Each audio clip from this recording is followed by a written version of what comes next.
Germany में नाजीवाद का जन्म। जर्मनी में नाजीवाद का जन्म। अब ध्यान दीजिए, नाजीवाद फांसीवाद का ही रूप है। नाजीवाद फांसीवाद का कौन रूप है? जर्मन रूप है। नाजीवाद फांसीवाद का जर्मन रूप था। नाजी शब्द हिटलर द्वारा, किसके द्वारा? नाजी शब्द हिटलर द्वारा 1921 में, कब? नाजी शब्द हिटलर द्वारा 1921 में स्थापित दल national socialist German works party, national socialist German works party के नाम से निकला था। किससे निकला था? नाजी शब्द किससे निकला था? नाजी शब्द हिटलर द्वारा 1921 में स्थापित नेशनल सोशलिस्ट वर्क्स पार्टी। तो ये भी क्वेश्चन पूछ सकता है, नेशनल सोशलिस्ट वर्क्स पार्टी के संस्थापक कौन थे? हिटलर। उसी से निकला था कौन सा शब्द? नाजी शब्द। कौन सा शब्द? नाजी शब्द। जर्मनी में, किसमें? जर्मनी में नाजी दल का उत्थान किसके नेतृत्व में हुआ था? हिटलर के नेतृत्व में। ये सब क्वेश्चन याद रखिएगा एकदम बढ़िया से, ठीक है। जितना वर्ल्ड हिस्ट्री पढ़े हैं जाके मिलाइए, कल जो बिहार पुलिस जो पढ़े हैं याद किए थे वर्ल्ड हिस्ट्री का? हाँ था क्वेश्चन की नहीं था? था। हाँ अच्छा, इनका सेटिंग था नहीं, सेटिंग नहीं था। चलिए, सेटिंग था तो भी, नहीं था तो भी, लेकिन क्वेश्चन कल था। नाजी दल का उत्थान कहाँ किसने किया था? हिटलर ने। हिटलर का जन्म ऑस्ट्रिया के, कहाँ? ऑस्ट्रिया में 1889 में हुआ था। कहाँ हुआ था? हिटलर का जन्म 1889 में हुआ था। और कहाँ हुआ था? नेशनल सोशलिस्ट वर्क्स पार्टी के संस्थापक। उसी से कौन सा शब्द निकला था? नाजी शब्द। और नाजीवाद किसका रूप है? फांसीवाद का जर्मन रूप है। हिटलर का जन्म कहाँ हुआ? ऑस्ट्रिया में। कब हुआ?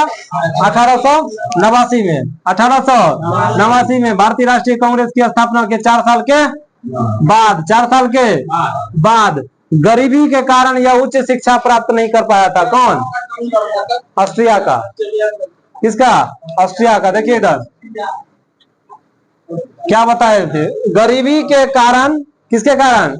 गरीबी के कारण हिटलर उच्च शिक्षा प्राप्त नहीं कर पाया, जिसके कारण वो देखिए उच्च शिक्षा प्राप्त नहीं कर पाया तो जाके बन गया एक चित्रकार। क्या बन गया? चित्रकार। चित्रकार समझते हैं ना, चित्र बनाने वाला। और उतना टैलेंट हासिल हो गया कि अपने जैसा 5 को बना लिया। कौन? हिटलर। कल बताए थे ना, कल बताए थे। हिटलर कहाँ का रहने वाला था? जर्मनी का। जन्म हुआ था ऑस्ट्रिया में। जन्म हुआ था ऑस्ट्रिया में है। अभी यहाँ जन्म हो जाएगा, निवासी है यहाँ के। जन्म हो गया अमेरिका में, तो क्या हो जाएंगे? अमेरिकन हो जाएंगे। अमेरिकन तभी हो जाएंगे जब वहाँ का लाइसेंस मिल जाएगा, नागरिकता मिल जाएगा। बाद में हिटलर ने कौन सी पार्टी किसमें चला गया? म्यूनिख चला गया। क्या चला? पार्टी नहीं, म्यूनिख चला गया, जगह का नाम है। म्यूनिख चला गया और एक चित्रकार बन गया। हिटलर उच्च शिक्षा प्राप्त नहीं कर पाया, ये सब याद रखिएगा। नेशनल वर्क्स पार्टी के संस्थापक, national works socialist work party के संस्थापक हिटलर। इसका जन्म ऑस्ट्रिया में हुआ था, 1889 में हुआ था। यह उच्च शिक्षा प्राप्त नहीं कर पाया, जिसके कारण यह म्यूनिख चला गया और वहां जाके क्या बन गया? चित्रकार बन गया। क्या बन गया? चित्रकार बन गया। कौन बन गया? हिटलर। नाम याद रखिएगा, जब तक धरती रहेगी तब तक हिटलर तेरा नाम रहेगा। आइंस्टीन का नाम रहेगा तो हिटलर का भी नाम रहेगा, नहीं रहने का सवाल नहीं है। प्रथम विश्व युद्ध के समय हिटलर जर्मनी की सेना में भर्ती हो गया था। किसमें हो गया था? किसकी सेना में? शुरू वहीं से किया था ना, जर्मनी की। पहले सेना में गया, धीरे धीरे सेना के कमांडर को खुद को मार के कमांडर बना। धीरे धीरे मारते चढ़ते चढ़ते चढ़ते चढ़ते आगे बढ़, जो इसको रखता था उसके साथ रख के उसी का गला काट के उसी के कुर्सी पे मारते मारते मारते मारते वहां मारा गया। पूरे इटली के, पूरे जर्मनी का कहते चांसलर बन गया हिटलर अकेले ना। भारत से दोस्ती था तो दुश्मनी कैसे? भारत से सब कौन दोस्ती? नहीं, दोस्ती मैं नहीं समझे। दोस्त किसके साथ करता? उसका काम था कब्जा करना। कब्जा कहाँ करिएगा? आपका जमीन है अम्बीपुर में, कब्जा कीजिएगा कहाँ? नवीपुर में जाके, जमालपुर पे हाँ अटैक कीजिएगा।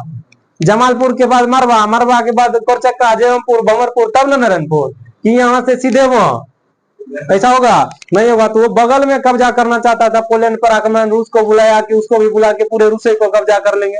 पूरा रूस कब्जा मतलब आधा दुनिया ही से कब्जा। सबसे ज्यादा मरुस्थलीय भूमि कहाँ है? बंजर भूमि। था क्वेश्चन। कहाँ था? यूरोप महादेश में। कौन महादेश में? अक्कल था, अक्कल ले बताए थे ना, ये लड़ाई में बताए थे ना, क्या बताए थे लड़ाई में? लड़ाई में बताए थे ना कि जैसे अमेरिका रूस से क्यों नहीं लड़ता है डायरेक्टली, कारण यही है कि अमेरिका पूरा विकसित है, सारा कंपनी जो जहां है सब इतने को क्षेत्र में है, इसका एगो यहाँ है तो दूसरा 52 बीघा में होगा। मिसाइल मारेगा बीच में गिरेगा, बीच में कुछ है ये नहीं है, उसका क्या क्षति होगा? क्षति होगा। और जहां उसका मेन अथी है वहां डिफेंस सिस्टम लगा के रखा है, और वो भी एकदम तगड़ा डिफेंस सिस्टम। और यहाँ अगर मिसाइल मारा, अभी नहीं है कि अमेरिका का डिफेंस सिस्टम कमजोर है, उसका भी तगड़ा है। और उसका तगड़ा है किसके वजह से? जापान के वजह से, क्योंकि एक से एक हथियार का निर्माण करता है जापान। अब ये भी सिस्टम किसका? जापान। तो पूरे जापान का आजीवन सुरक्षा सहयोग नहीं, ये भी याद रखिएगा, जापान में किसकी सेना रहती है? अमेरिका की। पूरे आजीवन जब तक जापान रहेगा तब तक जापान की सुरक्षा करने का गारंटी अमेरिका लिया है। अभी क्या हिरोशिमा, हाँ हिरोशिमा वाला कौन से तब्बे से लिया है, तब्बे से अभी तक है, ये आगे भी रहे करेगा। इसीलिए दोनों नहीं लड़ता है कि रूस में मारा तो उसको कम क्षति होगा, कि इतना बड़ा है कि क्षति कर पाएगा उतना, और वो मारेगा ठीक है, उसके मिसाइल को भी ये मार के गिरा सकता है। कौन? अमेरिका वाला। लेकिन गिरेगा कहाँ? अमेरिका में मारा मिसाइल तो जापान में गिरेगा जाके गिरेगा अमेरिका में ना, मार भी दिया मिसाइल को ध्वस्त कर दिया, लेकिन गिरेगा कहाँ? अमेरिका में। अब बारूद है उसमें भरा हुआ, गिरेगा तो अमेरिका में गिरेगा, क्षति तो उसका होना ही है, क्षति उसका होना ही है। इसलिए डायरेक्टली नहीं लड़ता है कि उसका कितनों मारेगा तो उसका कम क्षति होगा, अब वो मारेगा ना तो इसके ज्यादा क्षति होगा। ये एक मिसाइल उसको मारा, अगर उसका 1.5 बीघा जमीन गया तो इसका उस 1.5 बीघा जमीन के बदले कितना करोड़ों अरबों का जाएगा, कोई लिमिट नहीं है, क्योंकि इसका सब कंपनी ब्लास्ट होगा। न्यूयॉर्क बगले में पड़ता है, लॉस एंजिलोस सब बगल में पड़ता है, कैलिफोर्निया। भारत पूरे देश का जितना साल भर का जीडीपी होता है कैलिफोर्निया का अकेले होता है, पूंजी बाकी अमेरिका बचले है। समझ रहे बात को? क्या भारत के पूरे देश का जीडीपी जितना तैयार होता है उतना सिर्फ कैलिफोर्निया का, सिर्फ कैलिफोर्निया एक राज्य का नाम है, अमेरिका के एक प्रांत का नाम है कैलिफोर्निया। कैलिफोर्निया में ही स्थित है लॉस एंजिलोस। हो सकता है क्वेश्चन पूछना दे कि अमेरिका की फिल्म सिटी का नाम है लॉस एंजिलोस, कहाँ स्थित है? तो कैलिफोर्निया में। कहाँ स्थित है? कैलिफोर्निया में। कैलिफोर्निया की खाड़ी भी है वो। कैलिफोर्निया की खाड़ी कहाँ है? मैक्सिको में। कहाँ? मैक्सिको में। मैक्सिको का नक्शा ऐसे गया है, इस बीच में कैलिफोर्निया की खाड़ी है क्या?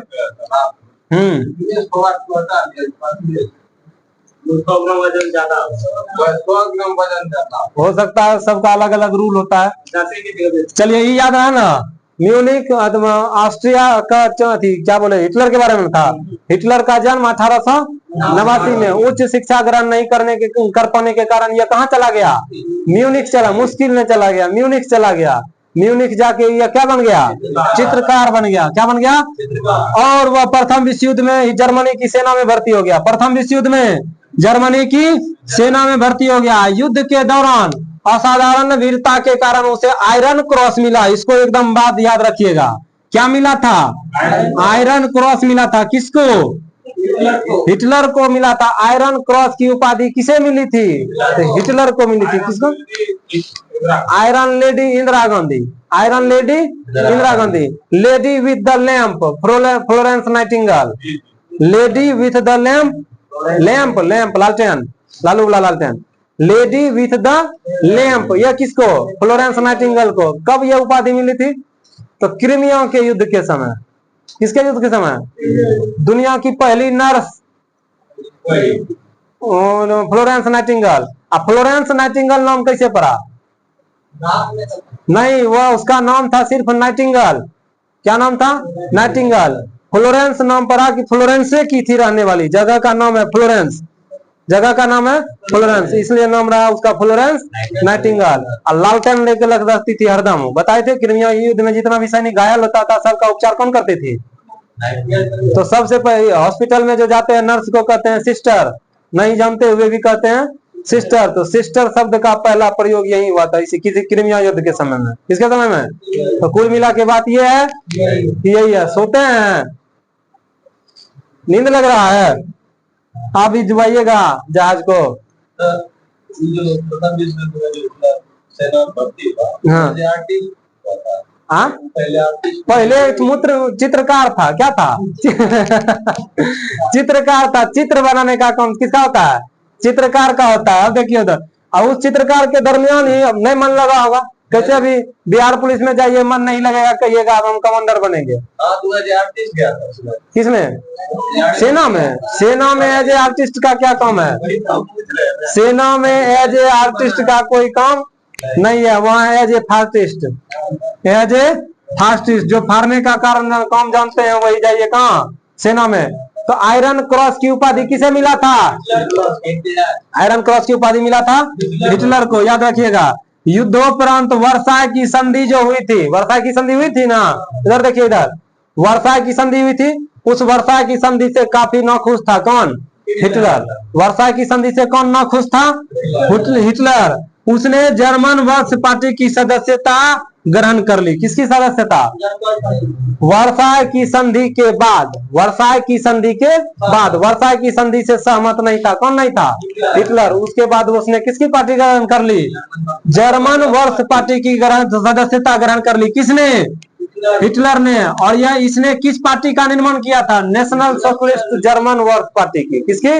National socialist German works party की गठन भी किया था। किसने? इसी ने।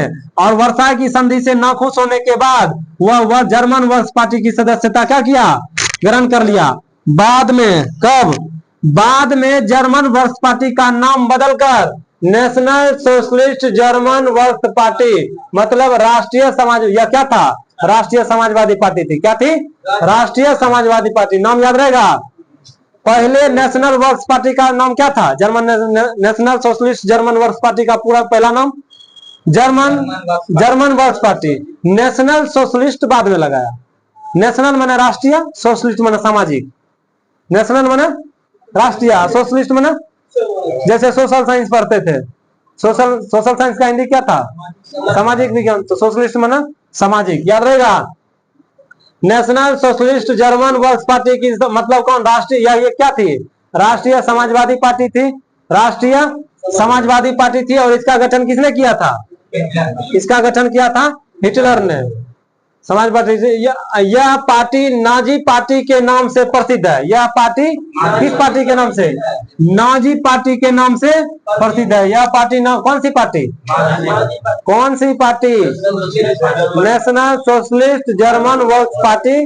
किस पार्टी से नाम से प्रचलित है? नाजी पार्टी से। किस पार्टी से? नाजी पार्टी से।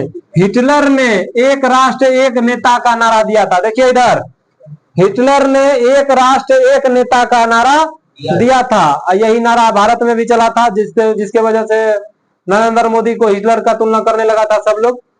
था अभी से कुछ दिन पहले सुने थे अल्लाह कि नरेंद्र मोदी को हिटलर का उपाधि दे दिया था, क्योंकि इन्होंने कहते हैं एक राष्ट्र एक election, one nation one election. आपका सरकार बन जाए या मेरा सरकार बन जाए, नहीं तो देश का कितना % पैसा खाली इलेक्शन में खर्चा हो जाता है। देश का बहुत सारा पैसा किसमें खर्चा हो जाता है? चुनाव में खर्चा हो जाता है। कि केंद्र से शुरू होता है, गांव तक आता है, और गांव खत्म होते होते पता चलता है केंद्र शुरू हो जाएगा। मतलब ये 5 साल चुनाव वो चलते रहता है। और एक चुनाव में कितना खर्चा होता है वो तो पता होगा, और नहीं पता होगा तो अंदाजा तो लगा सकते हैं ना? लगा सकते हैं कि नहीं लगा सकते हैं? एक घर में इतना खर्चा होता है तो पूरे देश में कितना खर्चा होता होगा। इसलिए वन नेशन वन इलेक्शन यह नारा किसने दिया था? वन नेशन वन इलेक्शन कहते हैं। एक राष्ट्र एक नेता, एक राष्ट्र एक नेता का नारा किसने दिया था? हिटलर ने। और वही बात ही बोले थे तो इनका तुलना किया गया था किससे? हिटलर थे। नाजी दल का प्रचार, नाजी दल का प्रचार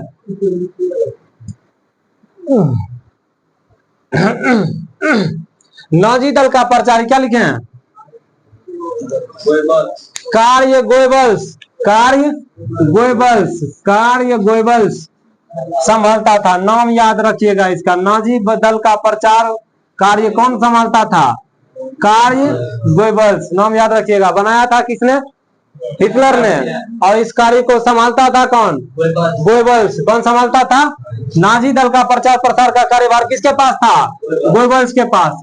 गुप्तचर पुलिस कौन सी नाम है? गुप्तचर पुलिस, जिसको कहते हैं खुफिया पुलिस। कौन पुलिस? दे दनादन देखे हैं? उसी में खुफिया पुलिस। खुफिया पुलिस, यह नाम याद रखिएगा, क्या नाम है? गेस्टापो। क्या नाम है? गेस्टापो, नाम याद रखिएगा। खुफिया पुलिस का नाम क्या है? गेस्टापो का गठन किसने किया था? देखिए किसका किसका गठन किया था। एक गुप्तचर पुलिस, गुप्तचर पुलिस जिसका नाम था गेस्टापो, जिसका नाम था गेस्टापो, उसका गठन किसने किया था? हिटलर ने किया था, याद रहेगा। कौन सा था खुफिया पुलिस? गेस्टापो। इससे किसने नहीं बनाया था? हिटलर ने बनाया था। क्या क्या किया हिटलर, ध्यान रखिएगा। जब से जन्मा तब से कितना कितना कांड किया। देखिए इधर 1929 में, कब में? 1929 में जर्मनी की गैर लोकतांत्रिक सरकार का तख्ता पलटने का प्रयास में वह पकड़ा गया तथा उसे सजा हो गई थी। किसे सजा हो गई थी? तख्ता पलट। तख्ता पलट, अभी भी बांग्लादेश में तख्ता पलट हुआ हो ये रहा है, भयंकर। हिंदू को भगा रहा है। इलाज जरूरी है, 1971 वाला इलाज होने वाला है। फिर सारा मीटिंग बैठ गया है भारत में कि तुमको सरकार से मतलब है, कि तुम सरकार से ना अत्याचार था, तुमको, तुम हिंदू। हाँ, पीएम भारत आ गई है ना, तो कोई दिक्कत नहीं। मतलब वो ही नहीं दिखा रहा है, दिखाने का होता है ना कि लड़ाई आपसे है कि सबसे है। तो यहाँ क्या दिख रहा है? बांग्लादेश में लड़ाई किससे है? हिंदू से है। वहां की सरकार से लड़ाई नहीं है, लड़ाई किससे है? हिंदू से है। मंदिर में आग लगा रहा है, काली माता का मंदिर तोड़ दिया, भोला बाबा का मंदिर तोड़ दिया। इसका मतलब तुमको बांग्लादेश की सरकार से मतलब नहीं, तुम किस पर वार किया? फिर वही होगा 1971 वाला, जाएगा बंगाल की खाड़ी में INS विक्रांत। अब ऐसा ऐसा विक्रांत तो बहुत हो गया भारत में। फिर उड़ाएगा काक्स बाजार। कौन बाजार? फिर इतिहास बनेगा, फिर इतिहास बनेगा। अभी अत्याचार कंट्रोल भेज देगा सेना, पहले भी सेना भेजा था ना, फिर सेना मार तो के तोड़ देगा। समझते हैं बात को? पढ़े थे ना, बांग्लादेश वाला बताए थे ना। क्या क्या नाम था अभी तत्कालीन प्रधानमंत्री का? कहीं ये कल क्वेश्चन ना आ जाए आगे के समय में बिहार पुलिस में, याद रखिएगा कि अभी जो तत्कालीन प्रधानमंत्री थी उसका नाम था शेख हसीना, और इसके पिता का नाम था शेख मुजीबुर रहमान। शेख मुजीबुर 1971 में उसको मार दिया था। कौन? पाकिस्तानी सब मार दिया था 1971 के विद्रोह के समय। उस समय भी तख्ता पलट का घटना हुआ था, उस समय भी विद्रोह हुआ था, तो इसको बुलाया पाकिस्तान। 1971 से पहले पूरी पाकिस्तान था ना, तब पूरा बांग्लादेश बोला, पूरी पाकिस्तान बोला कि हम अकेले एक अलग देश का मांग करेंगे, अलग देश बनेंगे। और उसका नेतृत्व कौन बन गया? नेतृत्वकर्ता बन गया था यही शेख मुजीबुर रहमान। इसको बुलाया पाकिस्तान की, आओ तुमको यहाँ शपथ दिलाते हैं इस्लामाबाद। कहाँ? इस्लामाबाद। और वहीं इसके सब पूरे खानदान को मार दिया, शेख हसीना के पूरे खानदान को। बस दोनों बहन थी, दोनों बहन थी कहाँ? विदेश दौरा पर थी, यही दोनों बच गई थी, यही दोनों बच गई थी। बाद में बिहार कहते हैं। भारत ने कंट्रोल किया किसको? बांग्लादेश को। बाद में शेख हसीना आई, तो शेख हसीना तब से प्रधानमंत्री अभी वही थी। लगभग 5-6 बार बन चुकी है, लगातार 5-6 बार बन चुकी है प्रधानमंत्री। कौन? शेख हसीना। शेख मुजीबुर रहमान की बेटी है, शेख मुजीबुर रहमान की बेटी है। इसके भाई ताई सबको मार दिया था, एकदम बेरहमी से मारा था, अपने जाति वाले को नहीं बख्शा था। तब न भारत इसमें इंटरफेयर किया था। अब भारत इसका क्या है? पड़ोसी देश है। समझाने के लिए जाएगा, पड़ोसी में बड़का लोग समझाने आएंगे तो क्या होगा? समझाने आए तो समझिए, या नहीं समझे तो अगर ज्यादा ताकतवर है तो मार के समझाता है। अब कैसे नहीं समझेगा? समझाते हैं कि नहीं समझाते हैं? ऐसे तो अब कोई न किसी को समझाता है, समझाता है। चलिए, जानता है कि सब पहले हम मैट्रिक पास किए, ग्रेजुएशन कर लिया, लेकिन कैलकुलेशन तेज नहीं है। 1923 में जर्मनी की लोकतांत्रिक सरकार का तख्ता पलटने का प्रयास किसने किया था? हिटलर ने। और इसी में वो पकड़ा गया था, इसे क्या हो गई थी? सजा हो गई थी। क्या हो गई थी? देख रहे हैं ना, सेना में भर्ती हुआ। ऐसा ना गेम बनाया कि सरकार का तख्ता पलट कर दो, और नेतृत्व खुद करता बन गया कि सरकार का तख्ता पलट, और खुद बन जाएंगे क्या? देश का चांसलर बन जाएंगे। कहाँ का चांसलर? जर्मनी का। चांसलर मतलब प्रधानमंत्री, चांसलर मतलब प्रधानमंत्री। जेल में ही उसने, किसने? जेल में ही उसने मेन कैंप नहीं, मीन कैंप। कौन कैंप? मीन कैंप की रचना की थी। मीन कैंप को हिंदी में कहते हैं मेरा संघर्ष। देखिए, थूक थाक नहीं कीजिए यहाँ जल्दी, समझे कि नहीं समझे? थूक थाक नहीं कीजिए। कौन कर रहे हैं? जो भी कर रहे हैं, थूक थाक यहाँ नहीं कीजिए। अगर आदत है तो पहले बाहर में करके उसके बाद अंदर आइए, ठीक है? क्योंकि ये मेरा घर नहीं है ना, तो उझेल लेते। समझे कि नहीं समझे? जेल में लिख दिया, जेल में ही, किसमें, जेल में ही हिटलर ने, किसने, हिटलर ने मीन कैंप नाम का किताब, बताइए, ज्यादा पढ़ा लिखा भी नहीं था ना शुरू में, उच्च शिक्षा ग्रहण नहीं कर पाया था, इतने को शिक्षा में इतना पावर था कि मीन कैंप नाम का किताब लिख दिया। मीन कैंप मतलब मेरा संघर्ष। आपका क्या है, संघर्ष है ना। हाँ, सब जहाज को डुबाइएगा, जानते हैं। एक जब जहाज डूबा था कोस्टा, इसको याद रखिएगा, कोस्टा कौन कौन लिया जहाज को, याद है ना, कोस्टा कौन कौन लिया जहाज के बारे में, इटली के कोस्टा कौन कौन लिया जगह के नाम से निकला था वो जहाज, कौन जहाज, कोस्टा कौन कौन लिया, और डूबा कैसे था, डूबा कैसे था, लाल सागर में नहीं बताए थे, नचनिया के चक्कर में डूबा था। देखिए हुआ था ही, फिर से एक बार बताते हैं, याद रखिएगा इसको। देखिए इधर आपको, मतलब सब जहाज डुबाने के चक्कर में लगे हैं, डूबेगा देंगे वो जहाज ने, डूबेगा देंगे वो जहाज नहीं। अभी समझे कि नहीं समझे।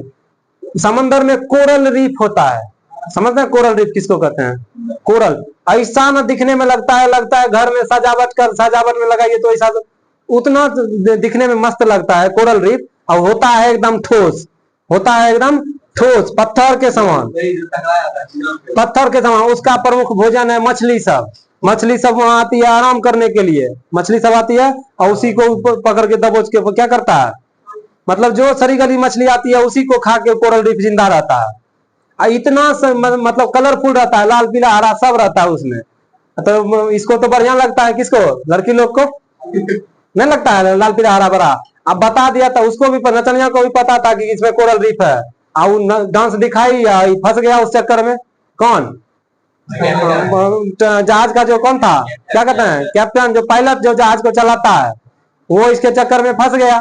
अब फंस गया तो बस वो बता, फंसने के बाद वो बोली कि अब तो जहां बोली कि जेबे करेगी, अब तो वैसे भी जहाज डूबना है। जैसे पायलटे फंस गया, अब स्टीयरिंग ऐसे देखेगा इतने, तो कहाँ जाएगा जहाज, न डूबेगा। जहाज तो डूबना उसी समय तय हो गया था।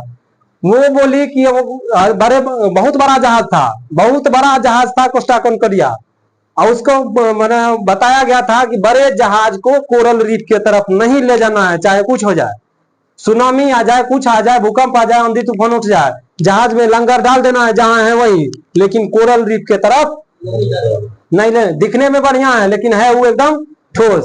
अब वो बोली कि नहीं हमको कोरल रीफ देखना है।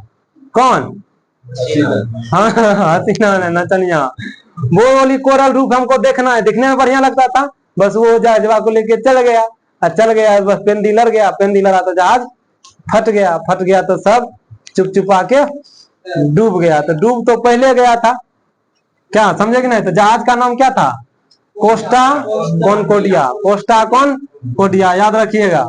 इसीलिए कहते हैं भगवान बचाए तीनों से, किससे, पुलिस वकील हसीनों से। चलिए देखिए, जेल में ही मीन कैंप किसकी रचना है, हिटलर की, नहीं कि टॉल्स्टॉय मार दीजिएगा, न्यूटन। मीन कैंप मतलब मेरा संघर्ष, क्वेश्चन पूछा है, देखे हैं सेट उठ में, पढ़े हैं कि नहीं पढ़े हैं, पूछिएगा जो एक्सपीरियंस होल्डर है। मीन कैंप किसकी रचना है, हिटलर की। मीन कैंप को हिंदी में कहते हैं मेरा संघर्ष, और यह किताब हिटलर ने कहाँ लिखा था, जेल में लिखा था। कहाँ लिखा था, जेल में लिखा था।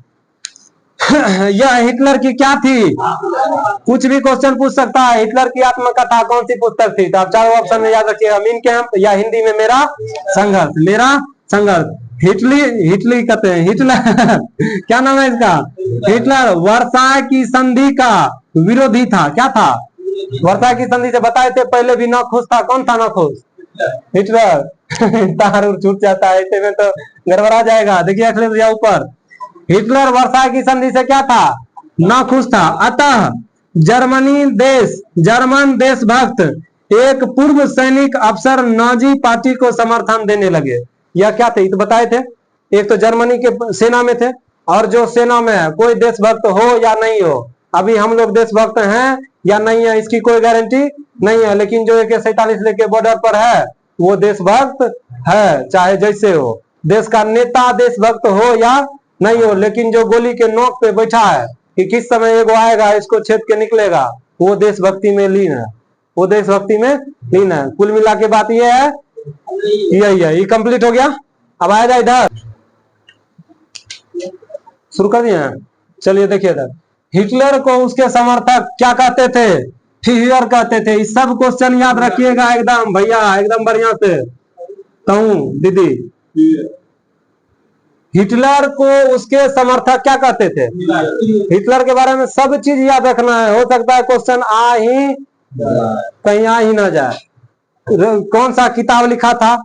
इंग्लिश में रहेगा तो मीन कैंप, हिंदी में रहेगा तो मेरा संघर्ष। लिखा कहाँ था? जेल में। जन्मा कहाँ था?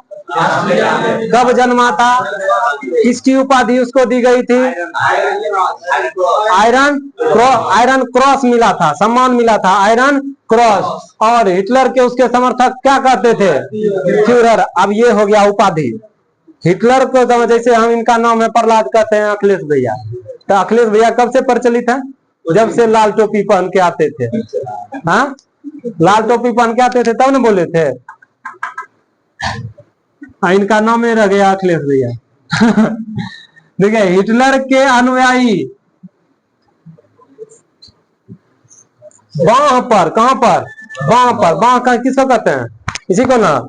बाह किसको कहते हैं? उठा के बताएं, किसको कहते हैं? हिटलर के अनुयायी समझते हैं? चेला सब। हिटलर का जो बटखरा कहते हैं, चेला सब जो था वह क्या करता था? बाह पर स्वास्तिक का चिन्ह, पता है कैसे होता है? स्वास्तिक का चिन्ह कैसे होता है? स्वास्तिक का चिन्ह कैसे होता है? ऐसे ही होता है।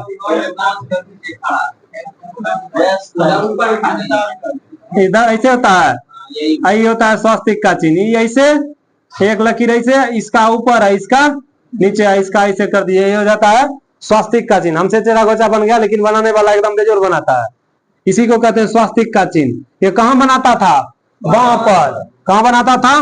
बांह पर। देखिए इधर, 4 अप्रैल 1933, 4 अप्रैल 1933 को जर्मन सुरक्षा परिषद की स्थापना हुई थी। कौन सी सुरक्षा परिषद? जर्मन सुरक्षा परिषद की स्थापना हुई। देखिए, कुछ बात ऐसा बोल जाते हैं बताते बताते। देखिए तो क्या है वो, कुछ बात ऐसा बता देते हैं जो आप लोग को पहले से पता है। ठीक है, 4 अप्रैल 1933 को जर्मन सुरक्षा परिषद की स्थापना हुई थी। किसकी स्थापना? कब हुआ था? 4 अप्रैल 1933 को। हिटलर को राष्ट्रपति हिंडनबर्ग ने, किसने? राष्ट्रपति हिंडनबर्ग ने 1933 में अपना प्रधानमंत्री नियुक्त किया था। क्या किया था? आ गया जगह पे, चढ़ गया अभी पोल के लोल पे। देखिए, ऐसे नहीं ना, किताब भी लिखा था सोच समझ के। कौन चीज? मेरा संघर्ष। कहाँ था? ऑस्ट्रिया में जन्मा था। पढ़ने लिखने के लिए पैसा नहीं था, उच्च शिक्षा नहीं कर पाया, ग्रहण कर पाया, तो बना चित्रकार। भर्ती में, सेना में भर्ती हुआ। धीरे धीरे बढ़ते बढ़ते देश का प्रधानमंत्री बन गया। कहाँ का?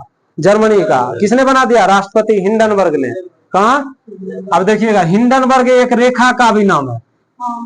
जर्मनी और पोलैंड, जर्मनी और पोलैंड के बीच की रेखा का नाम है हिंडनबर्ग रेखा।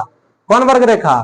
हिंडन। याद रहेगा, ये सब भी क्वेश्चन पूछता है। सीमा रेखा भी बहुत बार है, बहुत लगभग बहुत सारा सीमा रेखा है, लेकिन कुछ 10 है हाईलाइटेड, जो 10 गो के बारे में पढ़ना है। भारत में 8-10 गो मिल जाएगा आपको, 5-7 गो कम से कम, है कि नहीं? भारत बांग्लादेश मैत्री रेखा पता है? भारत बांग्लादेश के बीच कौन सी रेखा? नहीं पता है साहब। भारत किसा बोले? पाकिस्तान बोले? पाकिस्तान का रहने दीजिए। पाकिस्तान के बीच से आएगा रेड क्लिफ रेखा, आएगा आपका सीज फायर रेखा, फिर इंटरनेशनल रेखा। इंटरनेशनल रेखा भी इधर है। चीन के साथ मैकमोहन रेखा। अब बांग्लादेश के साथ 0 डिग्री रेखा। भारत और बांग्लादेश के बीच की सीमा निर्धारित करता है कितना डिग्री रेखा? 0 डिग्री रेखा। 0 डिग्री रेखा का ही नाम है मैत्री रेखा। कौन रेखा? याद रखिएगा, 0 डिग्री बांग्लादेश के बीच क्या रेखा? भारत और बांग्लादेश। और 0 डिग्री का नाम है मैत्री रेखा। कौन रेखा? मैत्री। तो हिंडनबर्ग कहाँ चला गया? रूस और पोलैंड है। रूस और पोलैंड कहते हैं, जर्मनी और पोलैंड, जर्मनी और पोलैंड। हिंडन राष्ट्रपति था कहाँ का? जर्मनी का। इसने 1933 में जर्मनी का प्रधानमंत्री किसे नियुक्त किया?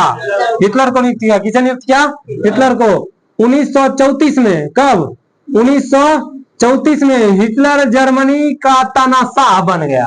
क्या बन गया? 33 में प्रधानमंत्री बनाया और 34 में तानाशाह बन गया। अब जो कहेंगे वही होगा, अब कोई मंजूर खुदा नहीं होगा, अब जो हिटलर कहेगा वही होगा। वही हुआ भी 16 मार्च 1935 को, देखते जाइए।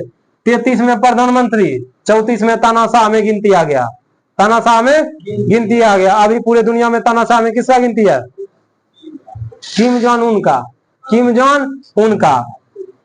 16 मार्च 1935 में हिटलर ने जर्मनी में पुनः शस्त्रीकरण किया। क्या किया? शस्त्रीकरण की घोषणा की। उसने वर्साय की संधि को तोड़ने की घोषणा की। वर्साय की संधि से पहले न खुश था कौन? हिटलर। ये संधि इसके लायक नहीं था। सबसे पहले क्या किया? 16 मार्च 1935 को हिटलर ने जर्मनी में पुनः शस्त्रीकरण की। क्या की? शस्त्रीकरण की घोषणा की और वर्साय की संधि को भी जय हिंद जय भारत कर दिया। एवं पूरे जर्मनी में अनिवार्य सैनिक सेवा लागू कर दिया। अनिवार्य सैनिक सेवा लागू कर दिया। कहाँ? जर्मनी में। तो जर्मनी में अनिवार्य सैनिक सेवा किसने लागू किया था? वर्साय की संधि को किसने काटा? हिटलर ने काटा। किसने काटा? हिटलर को जर्मनी का प्रधानमंत्री किसने बनाया था? हिंडनबर्ग ने बनाया था। 33 में प्रधानमंत्री बनाया, 34 में तानाशाह की गिनती में आया, 35 में वर्साय की संधि को जय हिंद जय भारत कर दिया और 35 में जर्मनी में अनिवार्य सैनिक सेवा भी लागू कर दिया। किसने? हिटलर ने। 24 अक्टूबर, कब? 24 अक्टूबर 1936 को, देखते जाइए साल दर साल ये क्या क्या करने लगा। 24 अक्टूबर 1936, 24 अक्टूबर 1936 को जर्मनी एवं इटली में संधि हुई। क्या हुई? संधि। किसमें? 24 अक्टूबर 1936 को जर्मनी एवं इटली में संधि हुई। 25 नवंबर, कब? 25 नवंबर 1936 को हिटलर ने जापान के साथ एंटी कॉमिंटर्स, इसको नाम याद रखिएगा, एंटी कॉमिंटर्स पैक्ट पर क्या किया? हस्ताक्षर किया। किस पर हस्ताक्षर किया? Anti Comintern pact. इसका हिंदी खोजिएगा कि एंटी मतलब तो हुआ अलग, एंटी मतलब क्या हुआ? विरोधी, जिसको कहते हैं, मतलब शब्द वैसा रहेगा। अभी एंटी पार्टी किसको कहते हैं? विरोधी पार्टी को। और कॉमिंटर्स का मतलब क्या हुआ? खोज लीजिएगा इंग्लिश डिक्शनरी से, ठीक है। लेकिन इसको याद रखिएगा सिर्फ क्या, कि 24 अक्टूबर 1936 को जर्मनी और इटली के बीच क्या हुआ? संधि हुआ। अब 25 नवंबर 1936 को हिटलर ने जापान के साथ, 24 अक्टूबर को हिटलर ने इटली के साथ, हिटलर ने मतलब जर्मनी ने, हिटलर ने मतलब जर्मनी ने। और 25 नवंबर को किसके साथ? जापान के साथ। किसके साथ? जापान के साथ एंटी कॉमिंटर्स पैक्ट पर क्या किया? हस्ताक्षर किया। और 26 नवंबर, कब? 26 नवंबर 1936 को इटली ने भी पैक्ट पर हस्ताक्षर कर दिया। देख रहे हैं, ईस्वी कोई ज्यादा भारी नहीं है, एकदम सीरीज में याद रखिएगा, सब याद रह जाएगा एक बगल से, सब याद रह जाएगा एक बगल से। 24 अक्टूबर 1936 को इटली से समझौता, 25 नवंबर को जापान से किस पर? एंटी कॉमिंटर्स पर हस्ताक्षर। 26 नवंबर 1936 को इटली ने भी पैक्ट पर हस्ताक्षर कर दिया। ठीक है। इस प्रकार रोम बर्लिन टोक्यो धुरी, पहले पढ़े थे रोम बर्लिन धुरी। रोम इटली की राजधानी, बर्लिन जर्मनी की राजधानी, टोक्यो जापान की राजधानी टोक्यो। ये तीनों याद रहा। रोम बर्लिन टोक्यो धुरी का निर्माण हुआ। रोम बर्लिन टोक्यो धुरी का निर्माण हुआ कब? जब इटली ने भी पैक्ट पर हस्ताक्षर कर दिया था तब। जर्मनी, इटली और जापान तीनों मिल गया। अब 12 मार्च 1938 दिख रहा है ना, उस पर दिख रहा है। सोते हैं, सबको नींद लगता है, गजब आदमी है, नहीं बर्दाश्त होता है। बर्दाश्त कीजिए। 12 मार्च 1938 को जर्मन सेनाओं ने, किसने? जर्मन सेनाओं ने ऑस्ट्रिया में प्रवेश किया। कहां प्रवेश किया? ऑस्ट्रिया में प्रवेश किया और संपूर्ण ऑस्ट्रिया पर भी क्या कर लिया? अधिकार कर लिया। किसने? जर्मनी की सेना ने। साथ मिल गया किसका? इटली का भी और जापान का भी, सबका साथ मिल गया और जाके किस पर कब्जा कर लिया?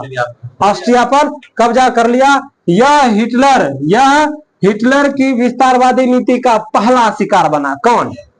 क्वेश्चन याद रखिएगा। हिटलर की हिटलर की विस्तारवादी नीति का पहला शिकार कौन बना था? तो ऑस्ट्रिया बना था, क्योंकि पहला ब्रैकेट लिखा हुआ है यह हिटलर, अच्छा लिख देते हैं, रुकिए। पहला शिकार ऑस्ट्रिया बन गया था। कौन बन गया था? ऑस्ट्रिया। हिटलर की विस्तारवादी का सबसे पहला शिकार कौन बन गया था? ऑस्ट्रिया बन गया था। 1 सितंबर 1939 को, किसको? 1 सितंबर 1939 को जर्मन सेना ने पोलैंड पर क्या कर दिया? आक्रमण कर दिया। 30 अप्रैल 1945 को हिटलर ने आत्मसमर्पण कर दिया था। कैसे क्या किया था ये तो पहले भी बताए ही थे। इति श्री रेवाखंडे इतो अध्याय